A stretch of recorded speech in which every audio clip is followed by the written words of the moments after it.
Assalamualaikum warahmatullahi wabarakatuh. Perkenalkan, nama saya Sondaklani. Di sini saya akan mempresentasikan makalah saya yang berjudul Perkembangan Instrumen Tes dalam Pembelajaran. Yang pertama itu, pengertian instrumen tes. Istilah tes diambil dari kata testum dari bahasa Prancis kuno yang berarti piring untuk menyisihkan logam-logam mulia. Tes merupakan semua media atau proses yang digunakan untuk melakukan pengukuran dan penilaian.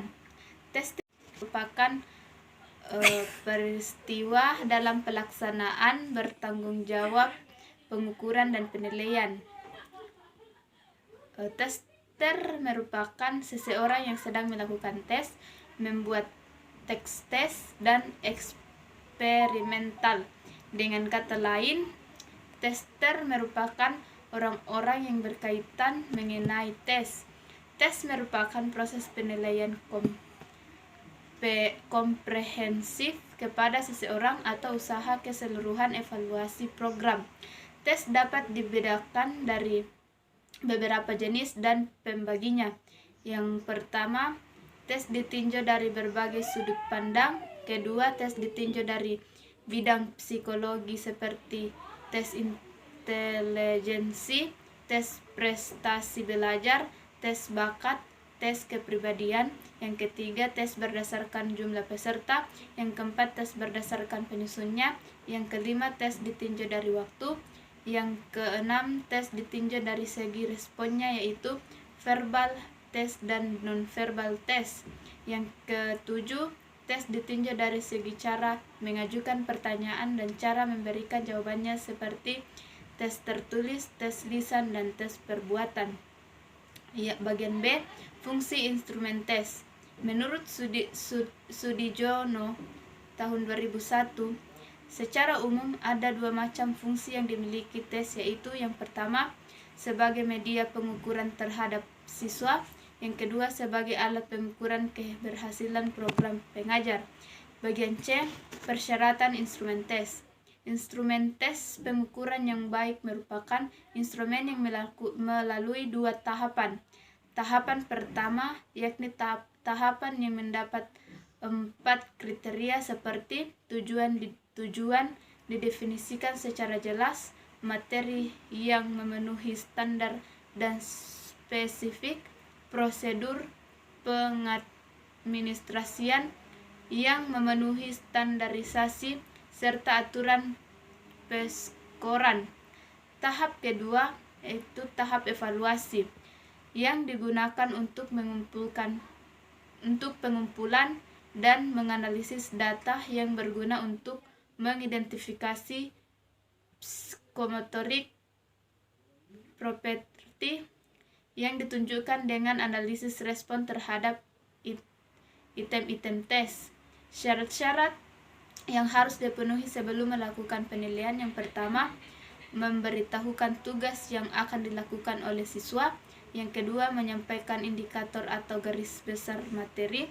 Yang ketiga, rubrik penilaian untuk tampilan tugas yang lebih baik dengan maksud memberikan nilai yang sesuai dengan tantangan rentang waktu yang sudah diberikan. Ciri-ciri tes yang baik. Arikutno 2009 mengemukakan bahwa ciri atau karakteristik tes yang baik yaitu mencakup validitas, reliabilitas, objektivitas, praktikabilitas, dan ekonomis. Bagian E, bentuk-bentuk instrumen tes. Penggolongan tes dan dapat ditinjau dari berbagai macam sudut pandang. Penggolongan tes dilihat dari fungsinya, yaitu tes seleksi, tes awal, tes akhir, tes diagnostik, tes formatif. Kemudian penggolongan tes berdasarkan jumlah peserta didik, yaitu tes kelompok dan tes perorangan. Penggolongan tes berdasarkan tujuan, yaitu tes bakat, tes minat, tes intelijensi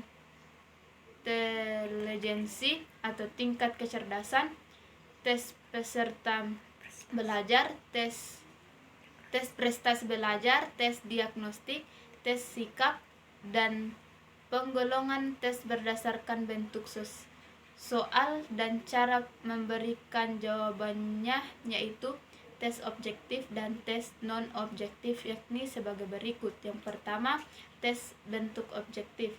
Tes bentuk objektif adalah suatu tes yang menuntut siswa untuk memilih jawaban yang telah disediakan atau berupa jawaban singkat yang pengkoreksiannya dilakukan dengan cara yang sama kepada semua siswa. Tes dalam bentuk objektif ini memiliki beberapa macam, antara lain: yang pertama, pilihan ganda, pilihan benar, menjodohkan, dan isian singkat. Yang kedua, tes bentuk non-objektif. Tes non-objektif biasanya disebut juga dengan tes uraian. Tes non-objektif yaitu tes yang pertanyaannya membutuhkan jawaban siswa secara uraian, baik bebas maupun terbatas. Tes uraian ini bertujuan agar siswa mampu menguraikan, mengorganisasikan, dan menyatakan jawaban dengan kata-katanya sendiri, baik dalam bentuk teknik dan gaya yang berbeda satu sama yang lain. Bentuk dan uraian strategi menjadi dua, yaitu yang pertama uraian terbatas dan uraian bebas.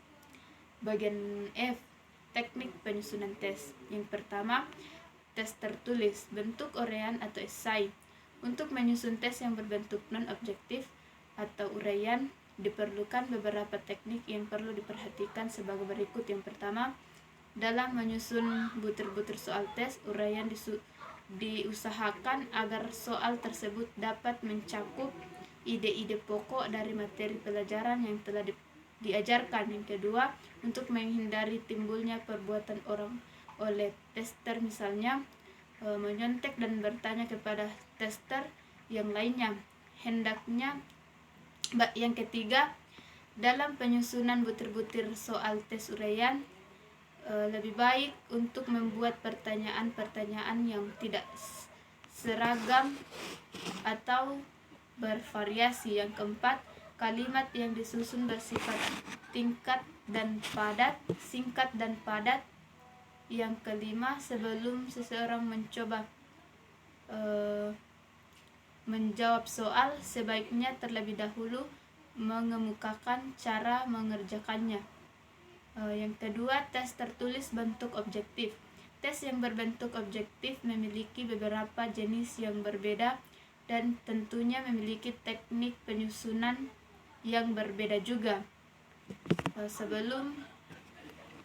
Sebelum mengetahui bagaimana teknik penyusunan tes objektif terhadap petunjuk penyusunan tes objektif, terdapat petunjuk operasional yang harus diketahui oleh peserta didik. Yang pertama, pendidik harus sering berlatih dalam penyusunan tes objektif. Yang kedua, dilakukan analisis item atau butir pada butir soal sebelum soal tersebut diujikan. Bagian C, menggunakan tabel spesifikasi soal atau kisi-kisi dengan penyusunan kalimatnya lebih sederhana. Berikut ini adalah teknik penyusunan tes objektif berdasarkan jenisnya, yaitu yang pertama, melengkapi. Tes ini merupakan tes jenis objektif yang sangat mirip dengan tes objektif fill-in. Yang kedua, multiple. Yang ketiga, menjodohkan. Yang keempat, tes objektif. Dan yang kelima, benar-benar salah. Demikianlah presentasi dari saya.